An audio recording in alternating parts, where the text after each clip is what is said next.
아, 지겨워. 수업 듣기 싫다.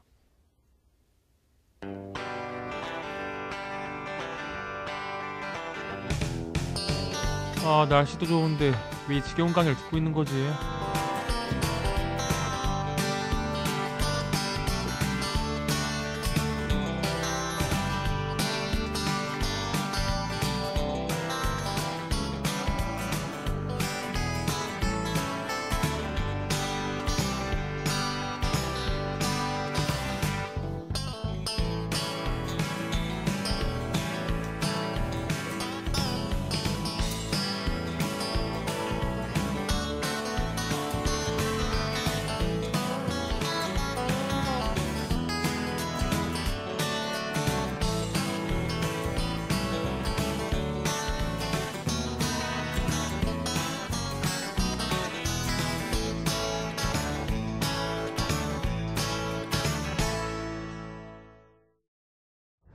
안녕하세요 여러분, MC 동민입니다.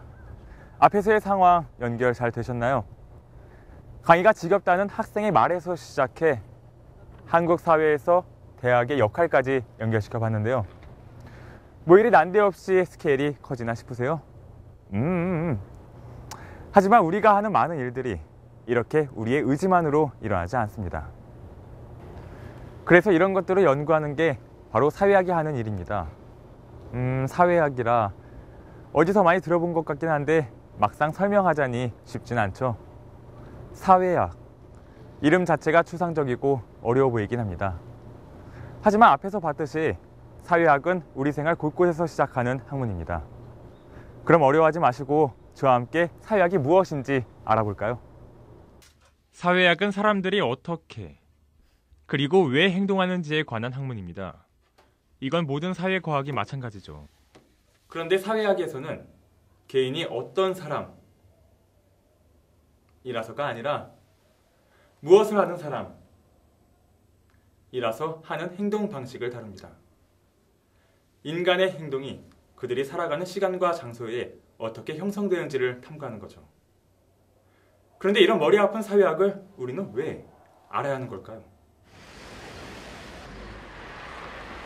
우리는 매 순간 우리 마음대로 행동한다고 생각하죠. 하지만 우리는 거의 모든 순간을 사회의 제약에 따라 행동합니다. 말도 안 된다고요? 제가 지금 이렇게 차려입고 반듯하게 서 있는 이유는 왜일까요? 그건 바로 사회가 그렇게 하라 했기 때문입니다. 사실 제가 지금 추리닝에 슬리퍼를 신고 촬영하면 더 편하거든요. 이런 사소한 것조차 그런데 더 큰 사회 현상에선 그 영향력이 더 크지 않을까요?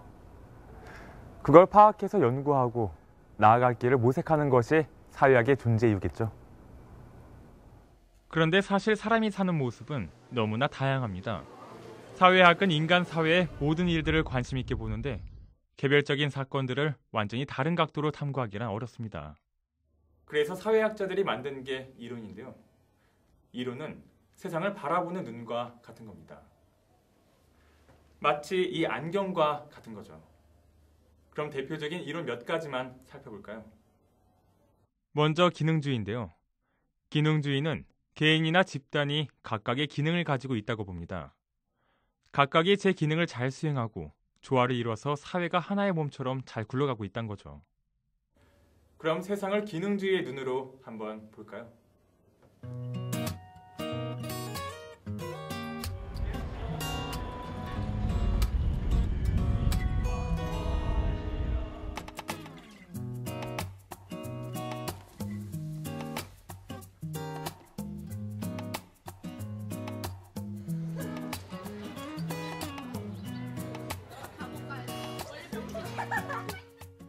이런 기능주의와 대비되는 이론이 갈등주의인데요. 여기선 사회가 서로 다른 이해관계를 추구하는 개인과 집단으로 구성되어 있다고 봅니다.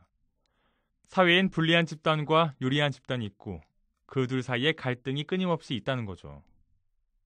아까와 같은 현상도 갈등주의의 눈으로 보면 또 다르게 파악되겠죠?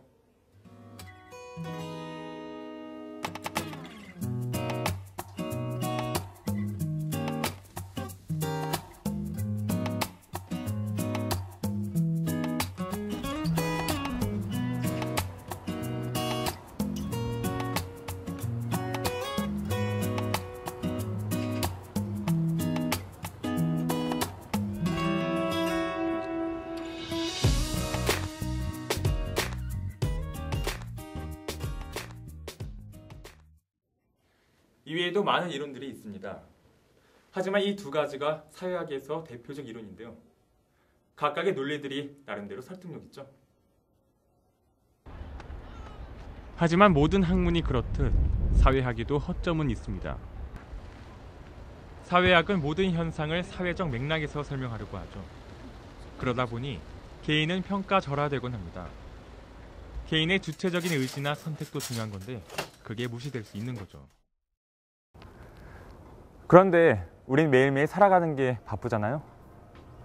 바쁘고 지치면 눈앞에 보이는 게 전부라고 믿기 쉽죠. 큰 것보단 작은 걸 보기 쉬운 겁니다. 바로 이게 우리에게 사회학이 필요한 이유인 것 같습니다. 가끔은 사회학적 상상력을 발휘해 세상을 바라본다면 이 세상을 입체적으로 바라보고 변화의 시작점을 찾을 수 있지 않을까요?